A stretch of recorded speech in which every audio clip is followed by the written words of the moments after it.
नमस्कार, स्वागत है आप सभी का न्यूज़ प्लस 21 में। मैं हूं आपके साथ अंजलि। चलिए शुरुआत करते हैं बैक टू बैक खबरों की ओर। स्वास्थ्य विभाग के हड़ताल पर गए अधिकारियों कर्मचारियों को हड़ताल अवधि का वेतन मिलेगा। लोक स्वास्थ्य एवं परिवार कल्याण विभाग द्वारा आज मंत्रालय महानदी भवन अटल नगर रायपुर से इस आशय का आदेश जारी कर संचालक स्वास्थ्य सेवाओं को निर्देशित किया गया है कि विभाग के अधिकारियों एवं कर्मचारियों को हड़ताल अवधि 4 जुलाई 2023 से 9 जुलाई 2023 तक की अनुपस्थित अवधि का निराकरण अर्जित कर अवकाश स्वीकृत करते हुए किया जाएगा। उल्लेखनीय है कि छत्तीसगढ़ प्रदेश स्वास्थ्य कर्मचारी संघ के वाहन पर लोक स्वास्थ्य एवं परिवार कल्याण विभाग के अधीनस्थ कार्यालयों के अधिकारी कर्मचारी 4 जुलाई 2023 से 9 जुलाई 2023 तक हड़ताल पर गए थे। वहीं राज्य सरकार द्वारा महतारी वंदन योजना के तहत आवेदन करने की अंतिम तिथि आज यानी 20 फरवरी 2024 निर्धारित की गई है। योजना का लाभ लेने के लिए हितग्राही निर्धारित केंद्रों में अपना आवेदन 20 फरवरी की शाम 6 बजे तक जमा कर सकते हैं। साथ ही पब्लिक पोर्टल से हितग्राही 20 फरवरी की शाम 6 बजे तक ऑनलाइन फॉर्म भी भर सकते हैं। महिला एवं बाल विकास विभाग के अधिकारियों द्वारा दी गई जानकारी के अनुसार 20 फरवरी को शाम 6 बजे तक ही ऑनलाइन और ऑफलाइन माध्यम से आवेदन स्वीकार किए जाएंगे। वहीं शाम 6 बजे के बाद आवेदन स्वीकार नहीं किया जाएगा। ऑनलाइन आवेदन के लिए निर्धारित पब्लिक पोर्टल भी शाम 6 बजे के बाद बंद हो जाएंगे। वहीं प्रधानमंत्री नरेंद्र मोदी आईआईटी भिलाई के स्थायी परिसर का वर्चुअल शुभारंभ मंगलवार सुबह 10 बजे शुभारंभ करेंगे। इस मौके पर मुख्यमंत्री विष्णुदेव साय और केंद्रीय मंत्री शिक्षा, कौशल विकास और उद्यमशीलता मंत्रालय धर्मेंद्र प्रधान भी इस अवसर पर मौजूद रहेंगे। इसके अलावा प्रधानमंत्री कवर्धा तथा कुरुद में केंद्रीय विद्यालय के नवनिर्मित भवन का लोकार्पण भी करेंगे। बता दें कि आईआईटी के निर्माण की आधारशिला प्रधानमंत्री ने 14 जून 2018 को रखी थी। इसके निर्माण का कार्य 8 जुलाई 2020 से शुरू हुआ था। आईआईटी का 400 एकड़ में फैले आईआईटी परिसर में निर्माण कार्य में बहुत सी इमारतों के नाम प्रदेश के प्रमुख नदियों और पर्वतों के नाम पर रखा गया है।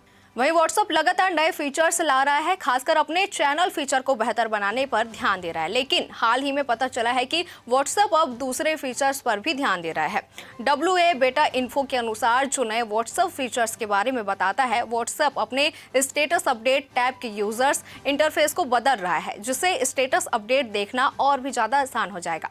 अभी आप किसी का स्टेटस देखने के लिए उस पर क्लिक करते हैं, लेकिन नए बदलाव के बाद छोटे छोटे थंबनेल से ही पता चल जाएगा कि स्टेटस में क्या है। आपको स्टेटस खोलने की जरूरत नहीं पड़ेगी। इससे ज्यादा लोगों को स्टेटस देखने में मजा भी आएगा और समय भी बचेगा। वहीं आईफोन 60 सीरीज के लॉन्च होने पर अभी कई महीनों का वक्त है। उम्मीद है कि कंपनी इस बार भी अपने स्मार्टफोन को हर साल की तरह सितंबर में ही लॉन्च करेगी। लॉन्च से पहले इन फोन्स की तमाम डिटेल्स सामने आने लगी है। रिपोर्ट्स की माने तो कंपनी इस साल अपने 5 स्मार्टफोन लॉन्च कर सकती है। लीक रिपोर्ट्स की माने तो कंपनी इस बार standard iPhone 16, iPhone 16 pro, iPhone 16 pro max के साथ 2 एसी मॉडल भी लॉन्च करेगी। इसके साथ ही इसकी जानकारी टिप्सर मजीन बू ने सोशल मीडिया प्लेटफॉर्म एक्स पर पोस्ट कर शेयर की है। उन्होंने इन फोन्स की कीमत को लेकर कुछ डिटेल शेयर की है। बता दें कि कंपनी ऐसी मॉडल को पहले भी लॉन्च कर चुकी है। जब चंद्रमा 24 किलोमीटर प्रति घंटा की रफ्तार से सूरज के सामने से निकलेगा, तब उत्तरी अमेरिका में पूर्व सूर्य ग्रहण दिखाई देगा। यह सूर्य ग्रहण बेहद खास और अपने आप में निराला है, क्योंकि घटना 54 साल बाद हो रही है। इससे पहले 1970 में यह सूर्य ग्रहण हुआ था। इसके बाद 2078 में होगा। पूरे उत्तरी अमेरिका में पॉथ ऑफ टोटलिटी यानी सूरज के सामने चंद्रमा के आने से जमीन पर जो परछाई बनेगी वो 185 किलोमीटर चौड़ी होगी। यह मैक्सिको, अमेरिका और कनाडा में पड़ेगी। करीब 100 मिनट तक यह पाथ बनता रहेगा। इसके बाद सूर्य ग्रहण खत्म हो जाएगा। इस अंधेरे वाले रास्ते से जो भी इलाका आएगा वहां पर दिन में रात जैसी अनुभूति होगी। अंधेरा हो जाएगा, तापमान में गिरावट आएगी। रात्रि चर जीव यानी रात में जो एक्टिव होने वाले जीव सक्रिय हो जाएंगे, साथ ही कंफ्यूज भी, क्योंकि थोड़ी देर बाद भी फिर से सूरज निकलेगा तो उन्हें समझने में दिक्कत आएगी। वहीं टीवी इंडस्ट्री का बड़ा चेहरा रहे और कई सारी बॉलीवुड फिल्मों में नजर आए एक्टर ऋतुराज सिंह का निधन हो गया है। अचानक उनके निधन ने सभी को शॉक कर दिया है। रिपोर्ट्स की माने तो उनका निधन सोमवार रात को कार्डियक अरेस्ट की वजह से हुआ है। उनके निधन की जानकारी उनके खास दोस्त अमित बहल ने शेयर की है। वो पिछले 3 दशक से अभिनय की दुनिया में सक्रिय थे और उनकी अच्छी खासी फैन फॉलोइंग भी थी। रिपोर्ट्स की माने तो पैनक्रिएटिव डिसीज की चपेट में थे और पिछले कुछ समय से उनका इलाज भी चल रहा था। उनके दोस्त अमित बहल ने इस दुखद खबर पर प्रतिक्रिया जाहिर की है और कहा, हाँ, कार्डियक अरेस्ट से उनका निधन हो गया है। पेनक्रियाज के पहले ट्रीटमेंट के लिए कुछ समय पहले ही वे अस्पताल में एडमिट भी हुए थे। उन्होंने अस्पताल से छुट्टी भी उन्हें अस्पताल से छुट्टी भी मिल गई थी। वे घर भी वापस आ गए थे, लेकिन कार्डियक कॉम्प्लिकेशंस की वजह से उनका निधन हो गया।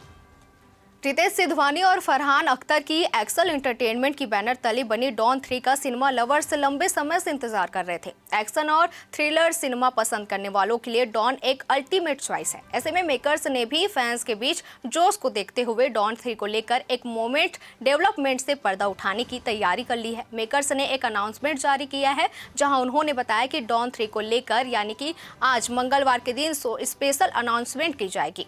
कुछ महीने पहले मेकर्स ने रणवीर सिंह के साथ एक प्रोमो रिलीज कर अनाउंस कर दिया था कि इस बार शाहरुख नहीं वो नजर आने वाले हैं। दर्शकों से इसे बेहद मिक्स रिस्पांस मिला था, जहां लार्ज नंबर पर ऑफ ऑडियंस ने रणवीर को नए डॉन के रूप में एक्सेप्ट कर लिया था और अपनी थ्रिल फीलिंग शो भी की थी। वहीं कई यूजर्स ने उन्हें ट्रोल कर दिया था। यूजर्स ने शाहरुख खान के लिए अपनी लॉयल्टी जताते हुए लिखा, नहीं चाहिए न्यू एरा, हमें शाहरुख से ही प्यार है। इसके अलावा डॉन 3 फरहान अख्तर को 12 साल बाद डायरेक्टर की कुर्सी पर वापस लेकर आएगा।